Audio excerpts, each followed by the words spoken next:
Count to 3. That's it. That's the whole fight. Not the warehouse brawl, not the exchange where you read him, adapt, find the opening, 3 seconds. And most of it happens in the first one, before you even know it started. You never saw the angle, not braced for impact, unconscious before you hit the ground. And then the ground does the rest. Now look at what's being taught. A grab, a response. A counter to the counter, a reset, repeat.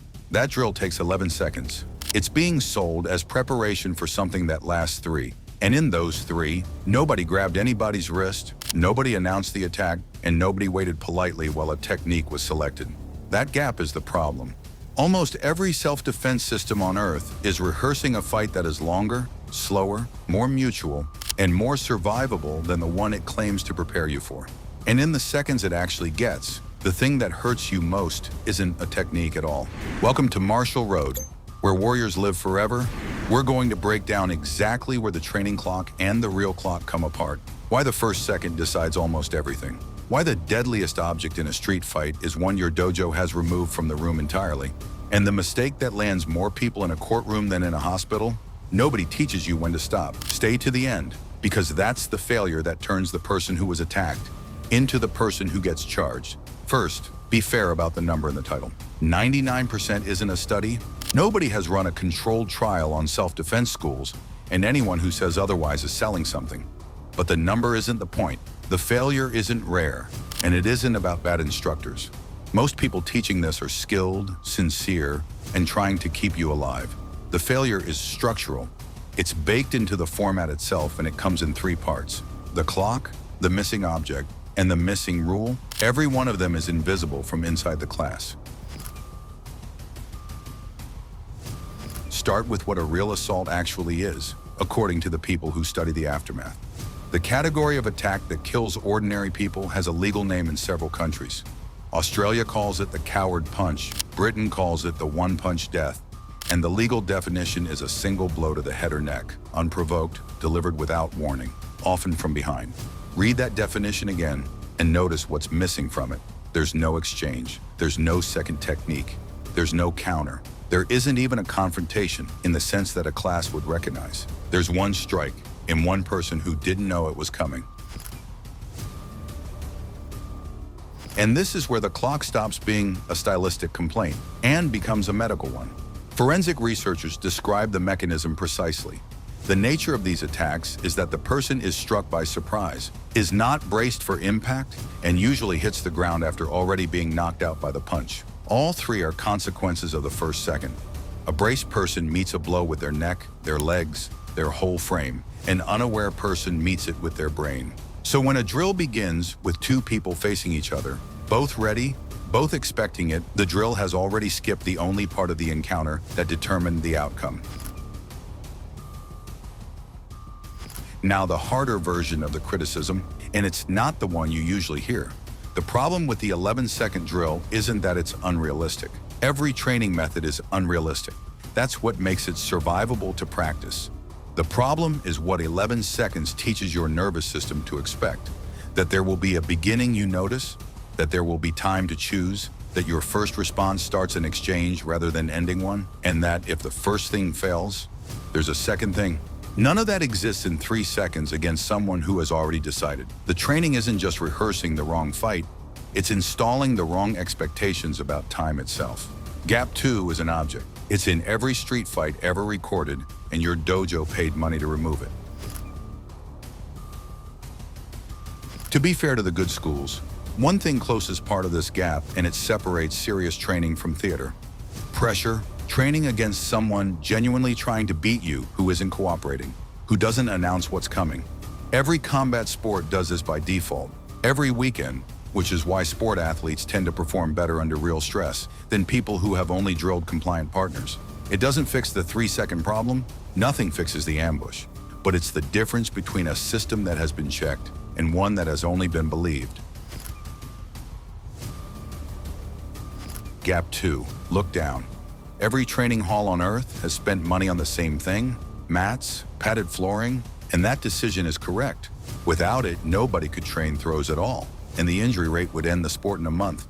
But understand what has been purchased. The mats exist to delete the most dangerous object in a real fight from the room. Because in fatal street assaults, the punch is frequently not what kills the person, forensic pathologists describe a two-stage injury profile. There's the punch, which incapacitates and sends the person falling, and then there's the secondary head impact. And it's that second impact which typically causes the fatal injury.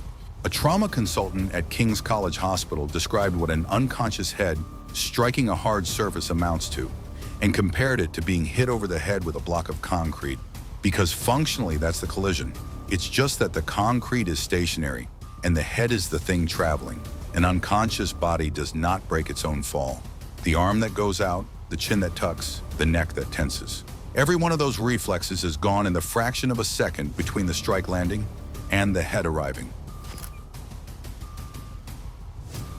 So consider what that means for your training history. You have practiced falling hundreds of times. Every one of those falls was onto a surface engineered to save you while you were conscious, expecting it, executing a technique designed to distribute the impact. You have never practiced the fall that actually kills people because it isn't practicable. It requires being unconscious. It requires concrete. There is no drill for it, no belt for it, and no amount of training time changes what happens when the back of a limp head meets a curb.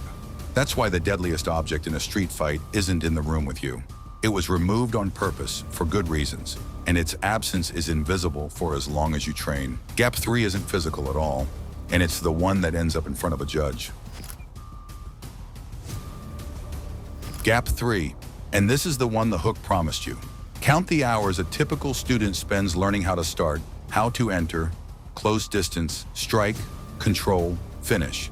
Now count the hours spent on when to stop. For most people, that number is 0.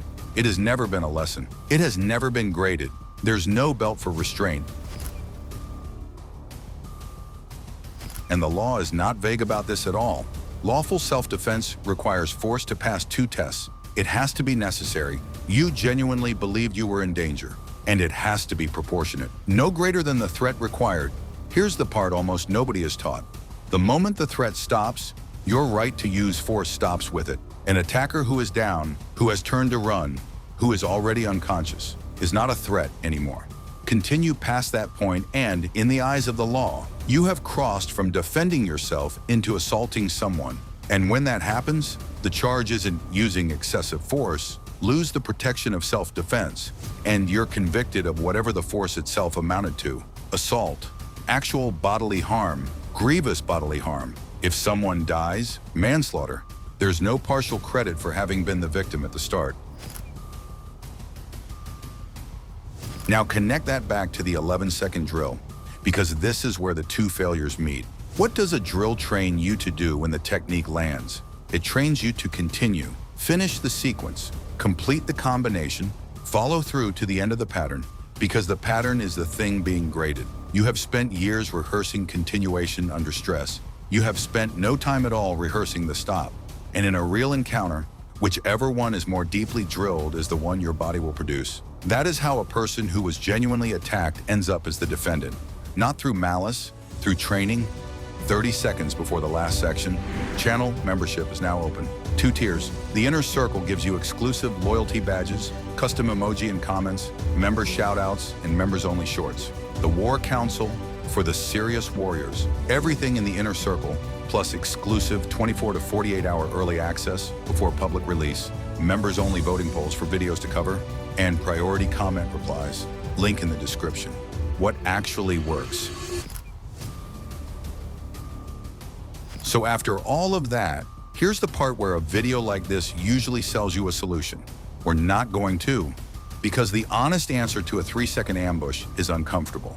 In the encounter this video has been describing, no technique reliably saves you, for the simple reason that you are unconscious before technique becomes relevant. That's not a failure of any particular style. It's arithmetic. What actually changes outcomes happens before the 3-second start, and almost none of it looks like martial arts. Look at what the fatality research shows about these deaths.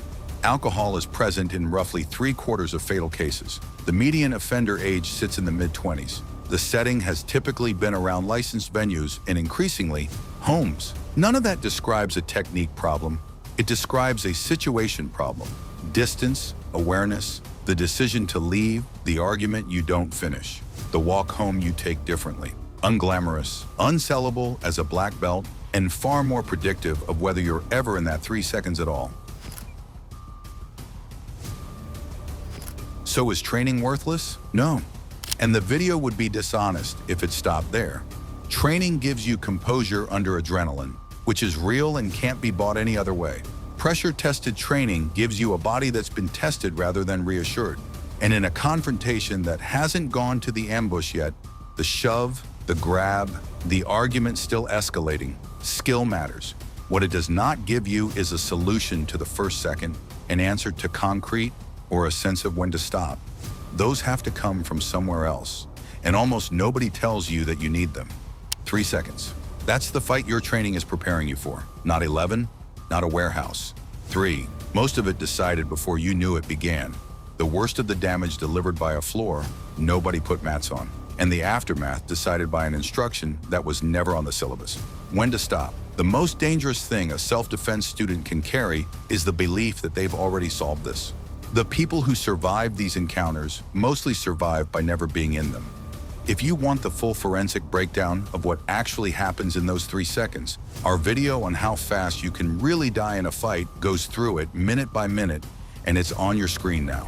Tell us in the comments whether your training has ever taught you when to stop, honestly, because almost none of them do.